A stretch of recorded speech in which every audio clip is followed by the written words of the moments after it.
حضرت فرید الدین عطار رحمۃ اللہ تعالیٰ علیہ نا، یہ صاحب تذکرۃ الاولیاء، اتنے اللہ تبارک و تعالیٰ کے قریبی لوگوں میں سے ہوئے ہیں کہ پھر انہوں نے نا مقربین کی لسٹ بنائی، یعنی تذکرۃ الاولیاء لکھی، اللہ کے بندوں کے حالات انہوں نے جمع کیے۔ یہ عطار تھے، عطر بیچتے تھے۔ عطر کا کاروبار ایک مہنگا کاروبار ہے۔ عرب شریف میں اللہ تعالیٰ ہم سب کو زیارت نصیب کرے تو سونے والی دکان کے ساتھ عطر کی دکان ہوتی ہے، یعنی اتنا کرایہ وہ بندہ دے رہا ہے اتنا یہ دے رہا ہے۔ اتنا مہنگا بزنس ہے کہ لوگ اسے سونے چاندی کے برابر جانتے ہیں۔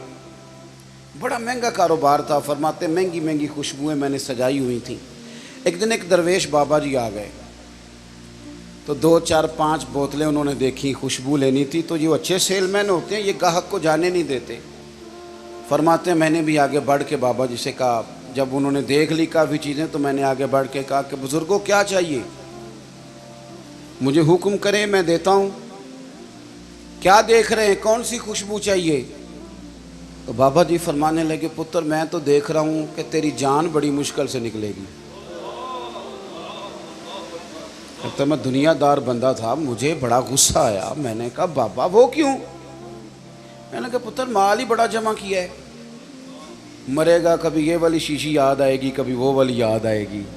نہیں سمجھ آئی آپ کو بات؟ یعنی کبھی مسلم کمرشل بینک والا اکاؤنٹ یاد آئے گا، کبھی ابھی بینک والا یاد آئے گا، کبھی وہ جو فیصل آباد میں پلاٹ لیا وہ پریشان کرے گا، کبھی لاہور والی سوسائٹی کی فائل ڈسٹرب کرے گی کہ اتنا کچھ چھوڑ کے مر جاؤں، اتنی محنت سے اکٹھا کیا تھا، کبھی وہ پجارو کبھی یہ پجارو۔ اتنا مشکل تو ہم بناتے ہیں دنیا داری۔ کہا تو نہیں مرے گا تو یہ چیزیں یاد آئیں گی۔ فرماتے میں دنیا دار تھا، دنیا دار کو نصیحت کرے تو غصہ کرتا ہے۔ کہتے ہیں میں نے کہا اچھا بابا میری جان مشکل سے نکلے گی تو تیری کیسے نکلے گی؟ فرماتے کہنے لگے بیٹے ادھر آ دکھاؤں۔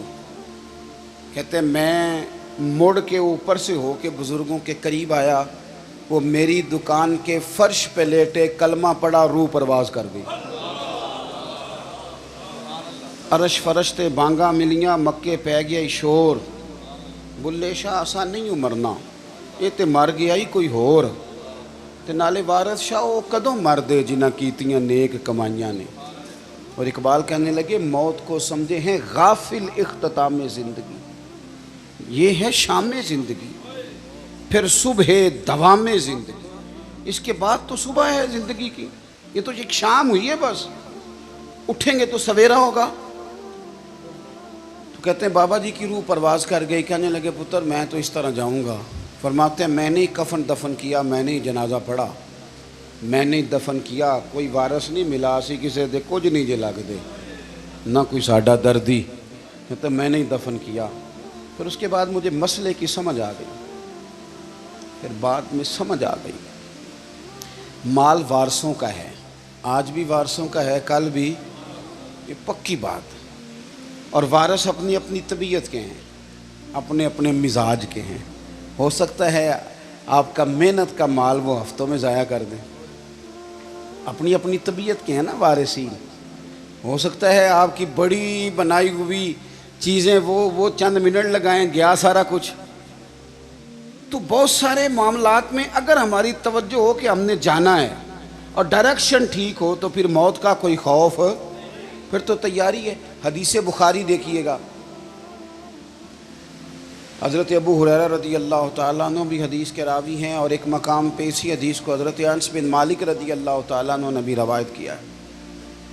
ایک خاتون حضور کی بارگاہ میں آئیں اور عرض کی یا رسول اللہ صلی اللہ علیہ وسلم مجھے مرگی کا مرض ہے، یہ بڑا اعصابی مرض ہوتا ہے، جسمانی امراض بھی بڑے مشکل ہوتے ہیں، مرض تو اللہ معاف کرے کوئی بھی ٹھیک نہیں، لیکن یہ جو اعصابی مرض ہے نا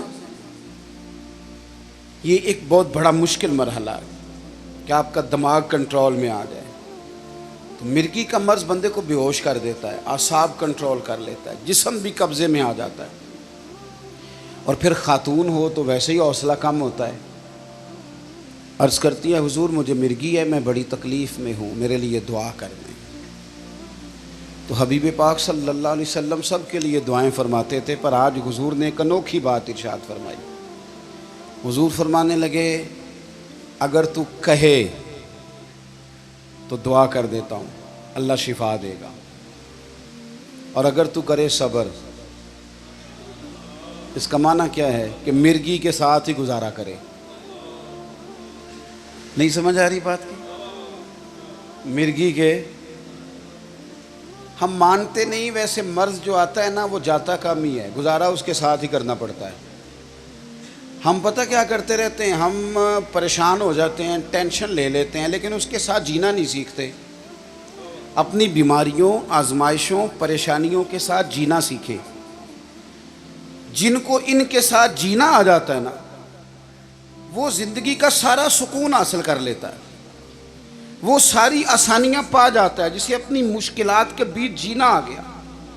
اور جو بیچارہ دل چھوڑ کے بیٹھ گیا، اوہو بس یہ آخری ٹینشن ہے، اس کے بعد مر جانا ہے، وہ گیا کام سے۔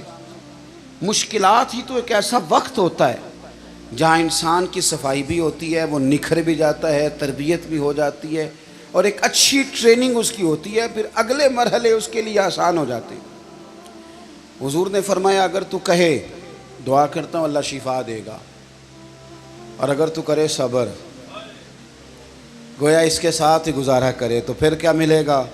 حضور فرمانے لگے رب حساب نہیں لے گا، بغیر حساب کے جنت عطا کرے گا۔ ہم سے ویسے پوچھا جائے تو ہمیں شفا ہی چاہیے، کیونکہ یؤمنون بالغیب کے جو معاملات ہیں نا، ان پر یقین رکھنا کامل لوگوں کا طریقہ ہے۔ کہا آپ بتائیں شفا کے جنت، تو صحابہ کہتے ہیں ایک منٹ نہیں لگایا بی بی نے سوچنے پہ، عقیدہ پختہ تھا نا، انہیں پتہ تھا کہ دراصل ہمارا فائدہ یہ ہے کہ ہماری آخرت ٹھیک ہو، بچ جائیں۔ فوراً وہ خاتون عرض کرنے لگی حضور گویا تھوڑی سی تو زندگی ہے، میں اس کے ساتھ ہی گزارا کر لوں گی، آپ دعا کر دیں رب مجھے جنت عطا کر دے، مجھے جنت کی ضرورت ہے۔ اس کے تو ساتھ بھی ٹائم، تھوڑا وقت کتنا ہے، وقت کتنا ہے، بس آ گیا اٹھنا فریدہ سوتیا، اب بس داڑھی آ گئی پور، اگا نیڑے آ گئی، پچھا رہ گئی دور، تے اٹھنا فریدہ سوتیا، جھاڑو دے مسیت، اوے تو ستیں رب جاگدا، تیری ڈاڈے نال پریت، تے اٹھنا فریدہ ستیا، خلقت ویکھن جا، امتے کوئی مل جائی بخشیا تے تم ہی بخشیا جا، کچھ کر آگے بڑھ، اگلا سفر جو ہے اس پر توجہ کر۔